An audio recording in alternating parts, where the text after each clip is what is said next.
Assalamualaikum warahmatullahi wabarakatuh.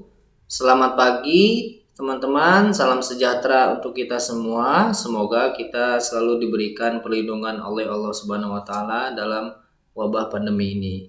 Oke, baik teman-teman, untuk pertemuan kali ini dalam pembelajaran agama Islam di kelas 6, Mr. Fajri akan menyampaikan materi yaitu tentang hormat dan patuh kepada orang tua, guru, dan keluarga.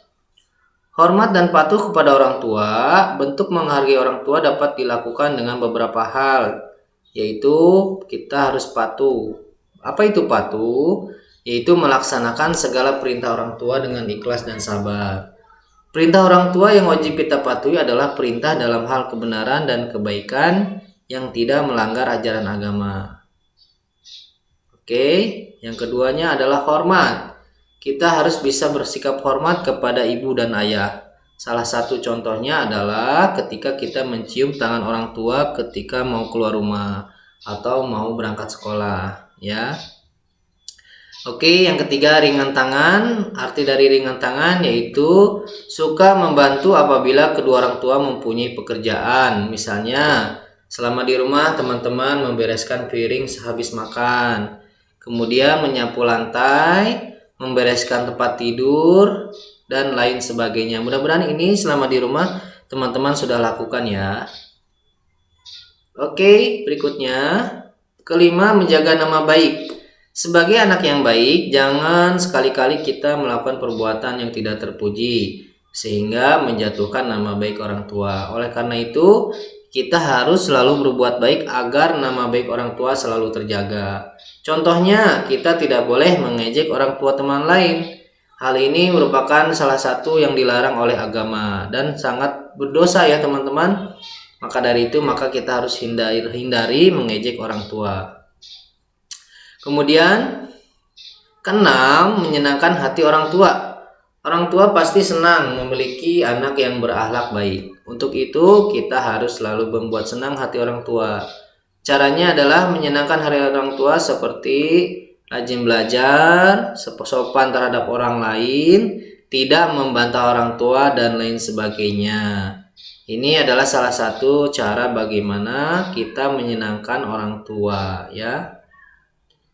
Oke, yang keenam, mendoakan. Ini salah satu yang sangat penting. Kita sebagai anak yang soleh dan soleha, kita harus selalu mendoakan orang tua, ya. Baik orang tua yang masih ada maupun yang sudah tiada. Karena orang tua itu memiliki jasa yang sangat besar ya teman-teman dalam kehidupan kita.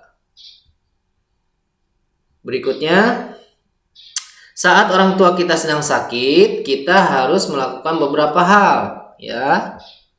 Yang pertama, bersikap sabar. Teman-teman harus sabar ya, tidak boleh sampai marah-marah ketika ada orang tua sedang sakit. Aduh, mama atau papa sakitnya nggak sembuh-sembuh sampai marah-marah ya. Itu tidak boleh. Kemudian, merawat orang tua dengan yang sakit dengan penuh kelembutan. Ya, jangan sampai marah-marah ya. Sudah mama papa sakit kita marah-marah. Yang ada mama orang tua kalian bukannya sembuh ya, malah tambah sakit. Oke. Berikutnya menyenangkan hati orang tua, yaitu tadi caranya kalian rajin belajar. Ya, menyapu di rumah, membantu orang tua cuci piring, membantu orang tua membersihkan kendaraan dan lain sebagainya, ya. Jadi menyenangkan orang tua itu tidak hanya cukup dengan uang atau dengan materi ya. Cukup dengan membantu pekerjaan orang tua atau meringankan pekerjaan orang tua, itu salah satu menyenangkan hati orang tua.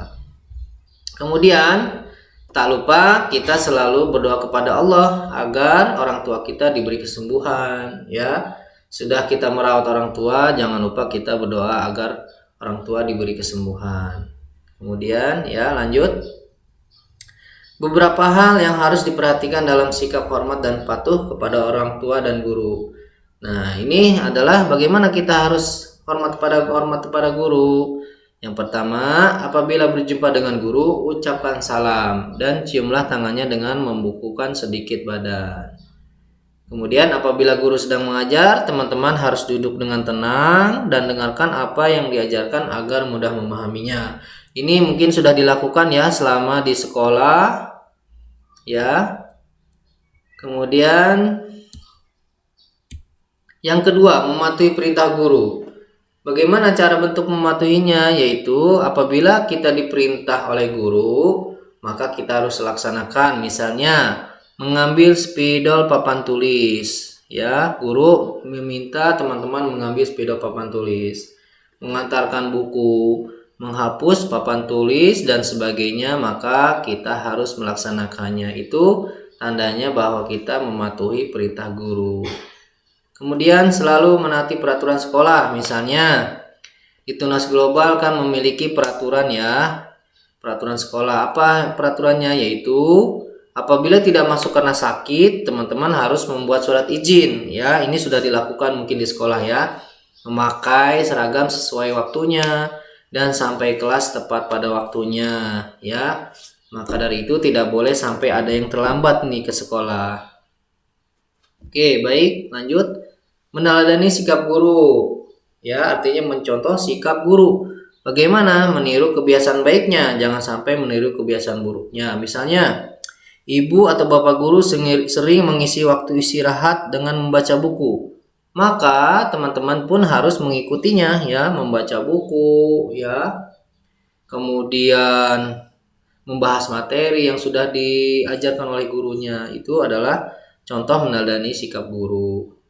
Kemudian bagaimana ketika di sekolah? Yaitu membuat surat izin ketika sakit. Kemudian memakai seragam tepat waktunya dan sampai kelas tepat pada waktunya. Hormat dan patuh kepada sesama anggota keluarga. Ya, bagaimana cara hormatnya? Ini adalah kunci kerukunan sesama anggota keluarga. Perilakunya adalah memuliakan sesama anggota keluarga, berperilaku sopan, tidak menghina dan tidak meremehkan. Agar apa teman-teman? Agar kita saling bersilaturahmi dan berbuat baik kepada anggota keluarga, bisa menciptakan kerukunan dalam keluarga ya, tidak ada perpecahan, tidak ada permusuhan. Ini sangat penting selama teman-teman di rumah harus bisa saling menjaga anggota keluarga ya, harus bisa saling hormat dan patuh sesama anggota keluarga. Oke, baik, terima kasih Mr. Fajri sudah menyampaikan materi ini. Mudah-mudahan teman-teman dapat memahaminya dan dapat mengaplikasikannya dalam kehidupan sehari-hari ya. Cukup sekian dari Mister, kurang lebihnya mohon maaf. Wassalamualaikum warahmatullahi wabarakatuh.